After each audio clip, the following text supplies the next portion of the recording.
Ini si Ato Pak punya bapaknya ini pendeta rabi Yahudi. Beliau tahu bahwa akan hadir satu sosok penyelamat yang akan membebaskan segala macam kebejatan pada saat itu di Arab jahiliyah, bernama Muhammad. Cuman disembunyikan oleh Yasar tadi dalam satu kotak. Nanti kata si Yasar, kalau sudah waktunya atau saya udah meninggal, buka itu kotak. Dalam kotak itu ada kertas, kamu baca. Ini adalah lanjutan dari kitab suci Taurat yang selama ini disembunyikan oleh kami sebagai para rabi. Ketika bapaknya meninggal, dibuka itu Pak. Dan ternyata betul ada keterangan tentang Nabi Muhammad.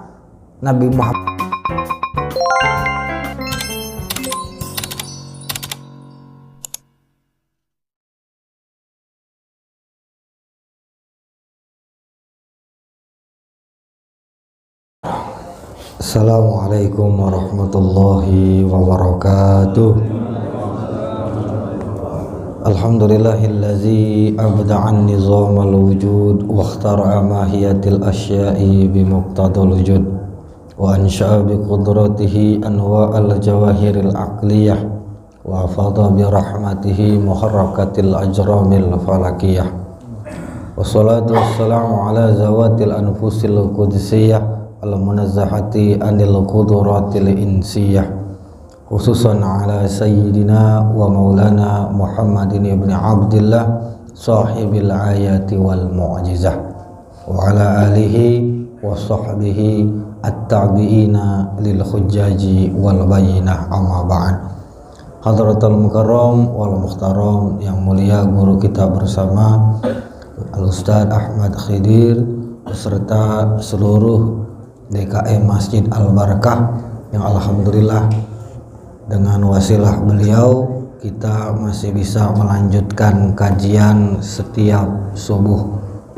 Al-Mukarram wal Muhtaramah, para jamaah bapak ibu yang alhamdulillah setelah beberapa purnama kemarin kita nggak berjumpa, pada pertemuan kali ini kita dapat melanjutkan kajian tafsir Jalalain surat Al-Baqarah ayat 42. Sehat Pak? Alhamdulillah sehat Ibu ya. Amin. Mudah-mudahan sehat fisiknya, sehat ruhnya, yang gak kalah penting juga sehat dompetnya. Kalau tiga itu udah sehat, insya Allah kita tenang pikirannya, ibadah pun plong, bener-bener lillahi ta'ala, nggak ada embel-embel untuk mengharapkan dunia. Baik, tanpa berlama-lama, seperti biasa sistematikanya saya bacakan dulu ayatnya sedikit, nanti baru disambung dengan tafsirnya. Setelah itu diakhiri dengan sesi tanya jawab sebagaimana telah dijelaskan oleh Master of Ceremony guru kita Ustadz Ahmad Khidir. Tanpa berlama-lama kami bacakan. Bismillahirrahmanirrahim. Qala al-musannifu rahimahullahu ta'ala wa nafa'ana bihi wa bi ulumihi fi dharaini amin. Qala Allah ta'ala fi kitabihil karim wa huwa asdaqul qailin. Bismillahirrahmanirrahim. Wa la taktumul haqqa wala talbisu ay takhlitul haqqa allazi unziltu alaikum bil batil. Allah berfirman, wala talbisu, janganlah kalian mencampur adukan, ay takhlitu maksudnya kalian mengacak-ngacak, dipertemukan dua hal yang seharusnya tidak bertemu, al-haqqa yaitu kebenaran.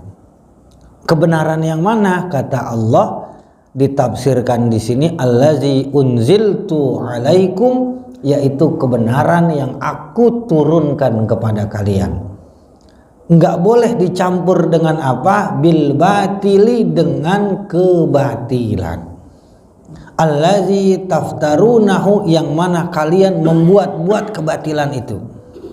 Jadi pada potongan ayat ini Allah berbicara, pada dasarnya mukhatabnya itu adalah Bani Israel.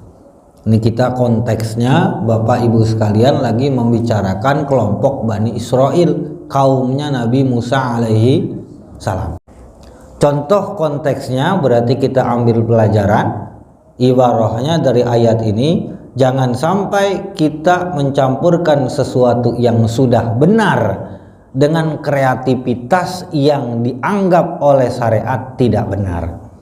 Contoh mudah, Bapak punya pikiran lagi gemes-gemesnya ibadah. Alhamdulillah ibadah sholat subuh, berangkat dari rumah semangat karena habis dapat rezeki atau lagi ada keinginan yang kuat untuk dapat rezeki.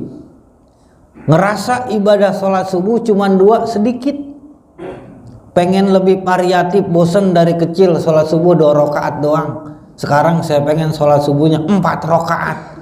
Nah yang model kayak begini mencampurkan sesuatu yang benar, sholat subuh 2 rakaat dengan keinginan kita, ngebuat buatan kita yang enggak sesuai dengan syariat. Nah yang kayak begini, yang seperti inilah baru yang disebut dengan bid'atun dhalalah, perkara yang dibuat-buat yang melenceng daripada agama. Lalu selanjutnya wala taktumul haqqa, dan janganlah kalian menyembunyikan kebenaran. Sekali lagi Allah berbicara kepada Bani Israel, yang kita ambil pelajaran dan ibarahnya, jangan sampai kita menyembunyikan kebenaran. Kalau barangkali insya Allah yang nomor 1, nyampur kebaikan dengan kebatilan, mudah-mudahan kita jauh. Cuman yang ini nih, bagian wala taktumul haqqa, janganlah kalian menyembunyikan kebenaran. Yang Allah ajak bicara itu bukan cuman telinga kita, Ibu. Yang Allah ajak bicara itu bukan cuma fisik kita, tapi mentalitas. Kadang seseorang nggak berani berbicara sesuatu yang benar, entah karena jabatannya, atau karena tingkat sosialnya, atau karena lawan bicaranya mempunyai kekuatan dan kekuasaan yang lebih besar. Sehingga apapun yang dia katakan kita iakan, sekalipun itu bertentangan dengan agama.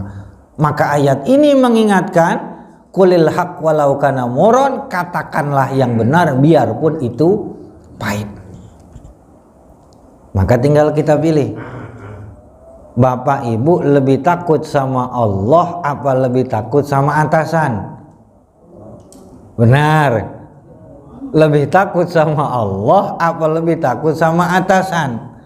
Kalau kita lebih takut sama Allah, kita berpangku, berteduh, nyender totalitas kepada Allah, maka siapapun manusianya, siapapun orangnya, kita enggak menganggap dia sebagai pemberi rizki, tapi kita jadikan dia cuman sekedar asbab, sekedar wasilah Allah memberikan kita rizki.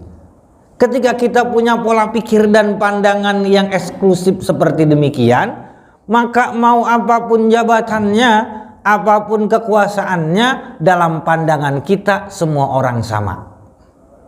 Semua orang nggak ada bedanya. Namun untuk mendidik hal ini, tentunya kita nggak bisa tiba-tiba langsung paham, Pak. Nggak bisa tiba-tiba Allah suruh kita langsung praktekin. Ya kalau bisa alhamdulillah. Cuman tentunya untuk mendidik hal ini kita butuh tahapan-tahapan riyadhah tertentu. Yang pertama tahapannya adalah tumancebkan, masukin dalam hati bahwa Allah itu adalah nomor 1. Ketika Allah udah kita nomor 2 kan, maka dalam hal apapun tetap jadi nomor 2. Prakteknya paling gampang gimana Ustadz? Dahulukan hak-haknya Allah ketimbang kepentingan parsial kita.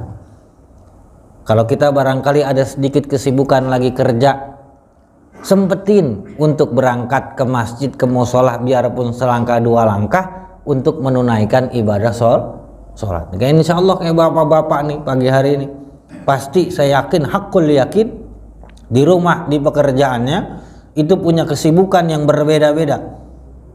Cuman menyempatkan waktu, pikiran, jasad dan ruhnya datang ke pengajian. Dan saya pun yakin yang datang ke pengajian ini nggak semuanya nggak paham.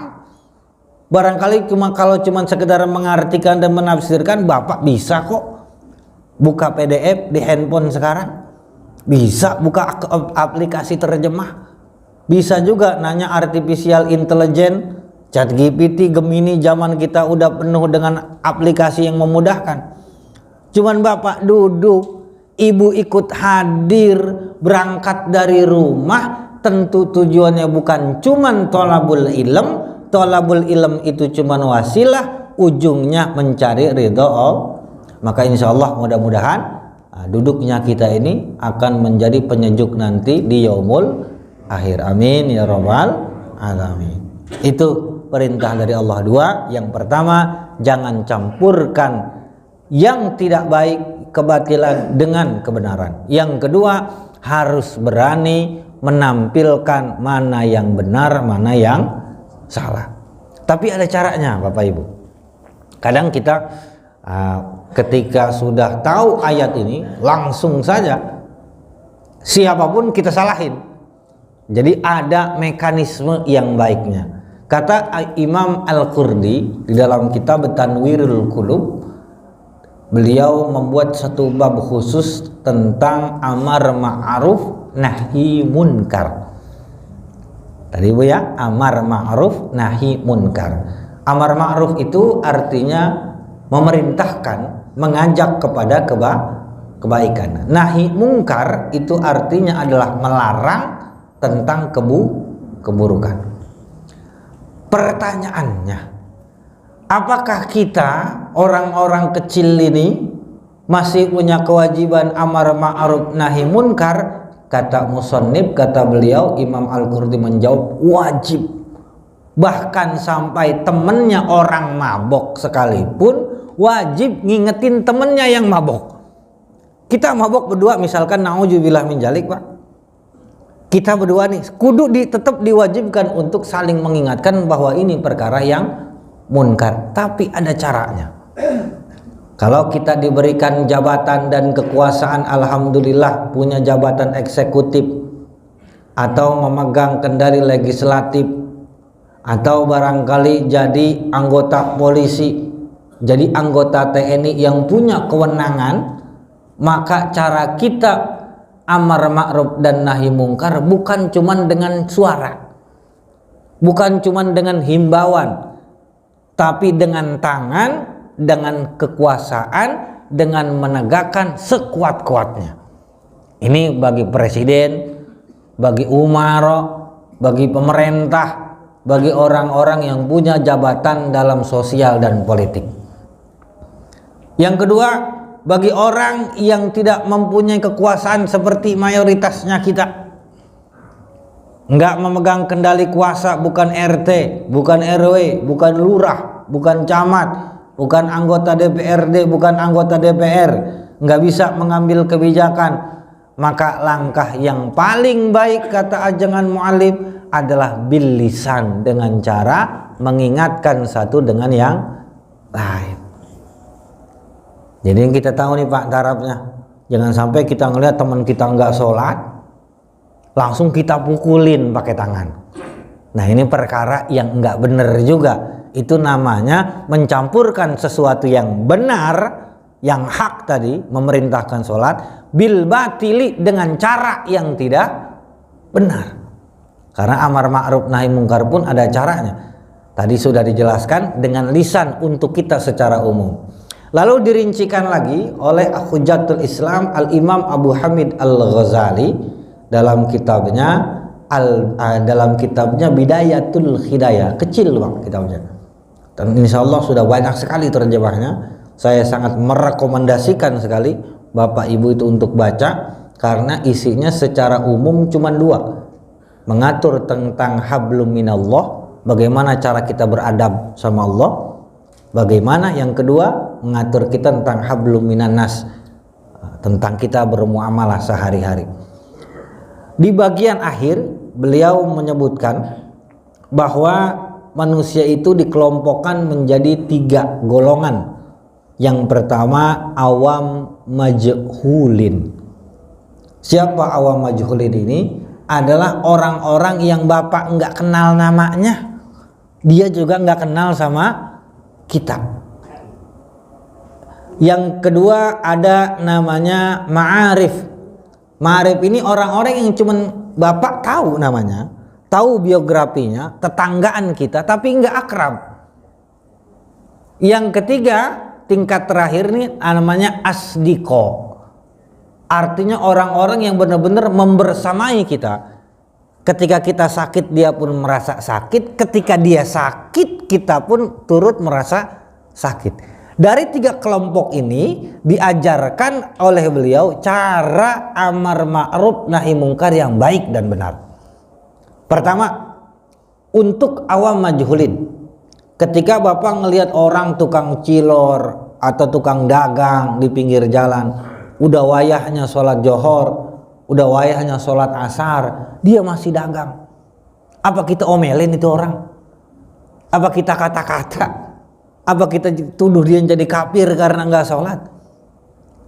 Nah, karena konteksnya ini awam majhulin yang kita nggak kenal orangnya siapa, barangkali ini orang sholat cuman kita nggak ngelihat, karena nggak ada satupun rukun sholat yang harus dilihat oleh manusia. Kata beliau mengingatkan, ketika berdialog dengan awam majhulin, cukup jangan permasalahkan kehidupan pribadinya. Kalau mereka berbuat kesalahan, yang pertama kita wajib memaafkan. Yang kedua, ketika kita mengingatkan harus dengan bahasa yang lembut.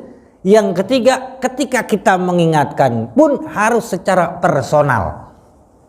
Jadi nggak boleh Pak, kalau ada orang kita bongkar aibnya. Misalkan ada Pak Jahit di sini. Pak Jahit nggak pernah ngaji nih dari kemarin. Nah itu nggak boleh Pak sebenarnya. Itu namanya bukan nasihat. Kata beliau, kata Imam Ghazali, yang kayak begitu tuh fadihat.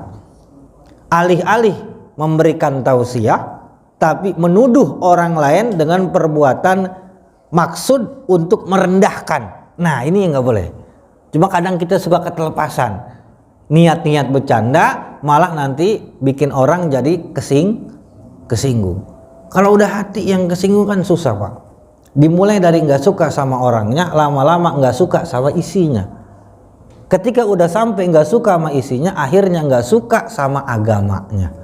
Ini yang perlu kita jaga. Tadi Pak ya, kalau Bapak ketemu tukang es buah, Bapak ketemu tukang bakso di jalan, nggak usah Bapak bisikin, panggil, "Bang, sini Bang. Udah sholat belum?" Nggak perlu sampai segitunya. Cukup kita husnuzon, ini orang udah mengerjakan sholat. Tadi itu Pak ya, nggak ada satupun rukun sholat yang wajib untuk dilihat oleh orang lain. Karena sholat Bapak itu hubungannya langsung vertikal kepada Allah. Manusia nggak punya urusan. Kecuali si awam majhulin ini melakukan tindak pidana, disebut bikin namanya jinayah Pak. Contohnya pembunuhan, pemerkosaan, pencabulan, atau pencurian. Ketika sudah melakukan hal ini, kita diwajibkan yang pertama adalah mencegah dengan sebisanya. Kalau kita yang hendak dijolimi, ini namanya daf'usyal dalam kitab fikih Pak. Kita diajarkan untuk lari, jangan langsung ribut, lari dulu. Ketika kita udah lari, tetap kita kekejar, maka kita boleh melakukan pembelaan. Mau sejago apapun Bapak, biarpun Bapak berantem barangkali sama pitung kalah, tetap kita kudu lari. Kenapa? Karena kalau udah konflik, urusannya bukan cuman kita, bisa jadi sama keluarga.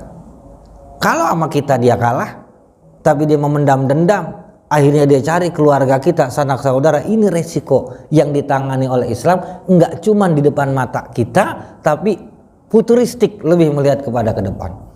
Itu Pak. Jadi untuk awam majhulin kecuali dalam tindak pidana, pertama kita wajib cegah sebisanya dengan cara yang baik.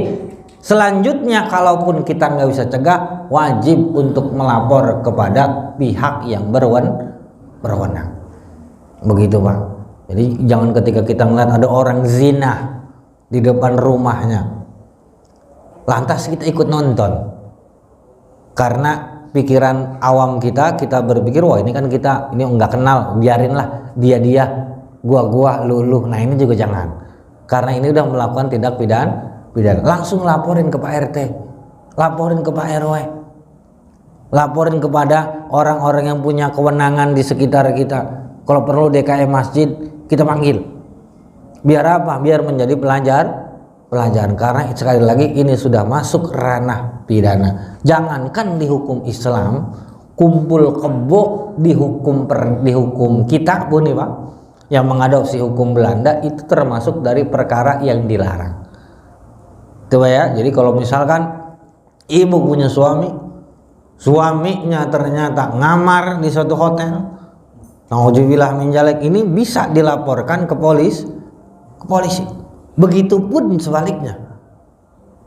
Ini hukum yang ada di tata kelola sesama manusia, bukan hukum yang langsung dari Allah. Gimana kalau kita merujuk kepada kitab-kitab, kepada fikih atau kepada Al-Quran secara langsung yang melarang hal itu. Jadi itu Pak, untuk cara kita amar ma'ruf nahi mungkar kepada awam majhulin. Jangan diotak-atik, jangan digomeng-gomeng, nasihati secara personal yang baik. Ketika dia melanggar pidana kita laporkan, dan jangan kita sampai sakiti. Yang kedua, ketika kita berhadapan dengan ma'arif orang yang kita kenal, caranya nggak jauh beda Pak. Cuman kita punya sedikit hak ketegasan untuk berontak. Dan kata ajengan mu'alif, ketika kita ada masalah dengan mu'arif orang yang kita kenal namanya, tahu personalnya, tapi kita nggak akrab sama dia, pertama langkah yang harus diambil adalah menjauh. Karena biasanya ma'arif ini Pak, yang paling sering terlihat jadi teman di hadapan kita, cuman berwajah beda di belakang kita. Ya kalau di depan sih cengengesan Pak, nunduk aja, wah siapa bos, oh siapa, tapi di belakang ntar lain cerita. Kadang kita suka salah tebak orang, permasalahan hidup kita ceritain sama teman kita sama orang yang kita anggap sebagai teman. Ternyata kita lupa bahwa dia juga punya teman. Akhirnya teman dia ikut tahu masalah kita, hal yang kita usahain untuk sembunyikan supaya orang nggak tahu, akhirnya jadi tahu semua. Maka oleh sebab itu yang pertama kata Imam Ghazali, ketika bermasalah ma'arif menjauh dulu. Ketika dia sudah memaksa untuk berhadapan dengan kita, lari dulu, sama seperti tadi.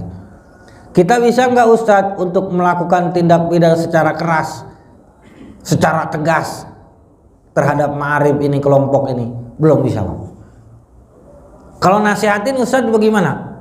Tadi caranya harus secara personal, tidak boleh secara umbar. Dalam perkumpulan pengajian ini disebut namanya, dituduh melakukan sesuatu, baik itu benar ataupun enggak benar, baik dengan tujuan mengingatkan ataupun tidak mengingatkan. Sekali lagi, bahwa manusia itu terdiri dari roh dan jasad.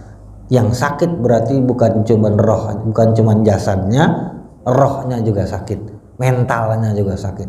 Cuman ada beda Pak, ada perbedaan antara fisik kita, jasmani kita dengan rohani kita. Kalau Bapak sakit mah, sakit itu ngasih tahu bahwa ada yang salah sama diri kita. Bapak sakit kepala, fisik kita sakit, itu ngasih tahu. Tapi ada penyakit yang nggak ngasih tahu, tiba-tiba gila. Itu namanya sakit mental. Dan paling susah sembuhnya itu Pak. Paling susah sembuhnya kalau udah mental dan roh yang sakit. Hati itu kalau udah sakit nggak bilang-bilang Pak. Mental itu kalau udah sakit nggak ngasih tahu dulu. Makanya kenapa kalau ketika Bapak ngobrol sama orang gila kayak orang normal, cuman tiba-tiba di tengah-tengah pembicaraan ngomong, oh Pak saya punya naga nih dalam dada. Nah ini kan udah mulai ragu-ragu kita. Model seperti ini artinya ketika kita bicara, wah bapak nih sakit, dia marah kalau kita bilang sakit pak, karena dia merasa sehat. Kalau orang udah merasa sehat nggak mau berobat, kalau orang udah nggak mau berobat maka otomatis jauh dari sembuh. Maka oleh sebab itu yang dijaga oleh agama bukan cuma soal jasmani, rohaninya juga. Karena ketika kita ngasih nasihat masuk lewat kuping kita, kuping dicerna dalam pemikiran, pemikiran akhirnya masuk ke dalam hati, dikhawatirkan ada kata-kata, ada tingkah laku yang nyinggung orang, maka sebisa mungkin dihindari. Ketiga, untuk ketika kita berbicara sama asdiko ini kerabat, orang-orang dekat keluarga bapak, anaknya bapak, saudaranya bapak, adiknya ibu, maka pada saat ini kita punya ketegasan, bahkan sampai tingkatan mukul yang ghair mubarrih, yang tidak memberikan dampak bekas atau enggak sampai sakit. Seperti contohnya ketika bapak punya anak yang umur 10 tahun enggak mau sholat, maka kita diwajibkan, bukan sunnah lagi pak, diwajibkan kata Pak Tulungun itu, satu, memerintahkan. Ketika dia nolak, kita diwajibkan untuk mukul, tapi dengan pukulan yang nakut-nakutin, yang enggak sakit. Tinggal bapak pilih, mau dididik dengan cara keras yang kelihatannya keras dengan gaya kita takut-takutin dengan gaya mukul yang kita tahu sebenarnya nggak sakit, atau kita abaikan dia, kita atur dia dengan kehidupan global yang bebas, dia mau sholat mau nggak terserah, kita nggak ajarin dia ke masjid, kita nggak ajarin dia ibadah. Entar ketika udah dewasa, digebuknya bukan sama kita, tapi digebuknya sama malaikat. Tinggal pilih dah tuh bapak. Kalau malaikat ngegebuk nggak pakai ukuran pak, digebuknya nggak cuma sekali tapi berkali-kali. Di kuburan babak pertama, semifinal, finalnya ntar ketika udah nyampe dia akhirat. Maka oleh sebab itu mendingan diingetin dari kecil, litarbiyah, untuk pendidikan. Itu jadi kalau amanah sama keluarga itu bapak baru boleh terang-terang ngebentak sampai marah, boleh selama halnya itu adalah perkara yang benar. Tapi kalau mau orang jangan pak, jangan, karena belum tentu semua orang terima. Emang kita siapa? Ya. Nah itu kecuali tadi bapak sebagai umaro, orang yang punya kuasa. Ya. Itu dari ayat ini yang kita ambil perintah pertama dan perintah kedua. Lalu selanjutnya maksud dari wala taktumul haqqo pada konteks pembicaraan ayat ini apa? La taktumul haqqo, janganlah kalian wahai Bani Israel menyembunyikan nakta Muhammadin, yaitu sifat-sifat pemberitaan tentang Nabi Muhammad. Jadi orang Bani Israel pada zaman dulu pak sebenarnya itu udah tahu kalau menurut kajian kita orang Islam ini tentang kehadiran Nabi Muhammad.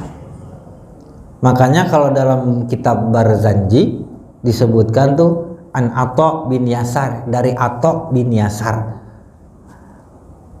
Ini si Atha pak punya bapaknya ini pendeta rabi Yahudi. Beliau tahu bahwa akan hadir satu sosok penyelamat yang akan membebaskan segala macam kebejatan pada saat itu di Arab jahiliyah, bernama Muhammad. Cuman disembunyikan oleh Yasar tadi dalam satu kotak. Nanti kata si Yasar, kalau sudah waktunya atau saya udah meninggal, buka itu kotak. Dalam kotak itu ada kertas, kamu baca. Ini adalah lanjutan dari kitab suci Taurat yang selama ini disembunyikan oleh kami sebagai para rabi. Ketika bapaknya meninggal, dibuka itu pak. Dan ternyata betul ada keterangan tentang Nabi Muhammad. Kalau sekarang bapak baca lagi dalam kitab-kitab lain atau barangkali yang cetakan sekarang, itu ada di namanya surat Song of the Song di kitab Injil atau di kitab Alkitab. yang menjelaskan, menyebutkan secara jelas nama Nabi Muhammad. Hiko mami takim, ayat awalnya itu dan seterusnya. Wekulo Muhammadim, kata Muhammad di situ disebutkan dengan secara jelas. Cuman mereka memaknainya Muhammadim itu orang yang tercinta, orang yang terpuji. Muhammadim dalam bahasa Arab Muhammad artinya juga sama Pak, yaitu adalah orang yang terpuji. Berarti maksudnya itu tuh Muhammad itu. Nah, oleh sebab itu enggak bohong kalau dikatakan oleh Al-Quran bahwa memang sifat Nabi Muhammad itu udah diceritakan dari semenjak zaman dahulu kala sebelum beliau diturunkan. Wa antum ta'lamun, padahal kalian pada hakikatnya mengetahui annahu haqqun, bahwa sesungguhnya Nabi Muhammad itu adalah benar apa yang dia bawa. Ayat selanjutnya, waqimus sholata wa atuz zakat, dan dirikanlah sholat, kerjakanlah sholat, tunaikanlah zakat, warka'u ma'ar raki'in, dan rukuklah, sholatlah bersama orang-orang yang ruku. Setelah Allah berbicara kepada kita soal mentalitas batin kita, selanjutnya Allah meminta aksi yang konkret sebagai bentuk pengabdian, yaitu mendirikan sholat, membayar zakat, dan juga ditegesin lagi untuk nunduk bersama orang-orang yang ruku. Oleh sebab itu ibadah enggak cukup cuman dengan di dalam hati saja, tapi perlu juga aplikasi. Itu yang kita tangkap daripada dua ayat ini. Aisallu ma'al musallin, sholatlah kalian wahai Bani Israel bersama orang-orang yang sholat. Muhammadin wa ashabihi, yaitu baginda besar Nabi Muhammad dan sahabatnya. Wa nazala fi ulamaihim, ayat-ayat ini turun, kata Imam Jalaluddin Suyuti dan Al-Mahalli, fi ulamaihim, di dalam tentang menceritakan para pembesar-pembesar ulamanya Yahudi.